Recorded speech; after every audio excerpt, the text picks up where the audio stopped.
প্রথম অবস্থায় এটা আমি যখন করলাম তারপর কিছু বুঝি নাই, তারপর আস্তে আস্তে যখন এটা করা শুরু করছি, তারপর আস্তে আস্তে মনে করেন যেটা আমার শিক্ষা হয়েছে।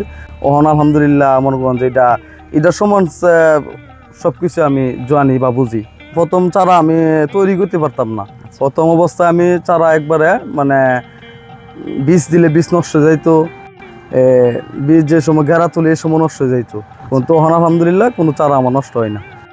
কারণ আপনার সবজির মধ্যে আছে করলা, জালি, শসা, লাউ, কুমড়া, আর পেঁপে আছে, হাইব্রিড আছে, দেশি আছে, এগুলোই। কামরাঙ্গা মরিচের চারা আছে।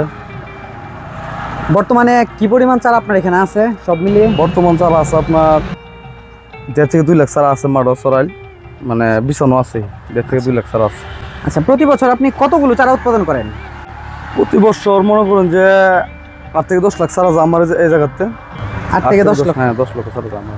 আচ্ছা, এটা করে আপনার আর্থিক অবস্থা কেমন, মানে এটা করে কি আপনি লাভবান?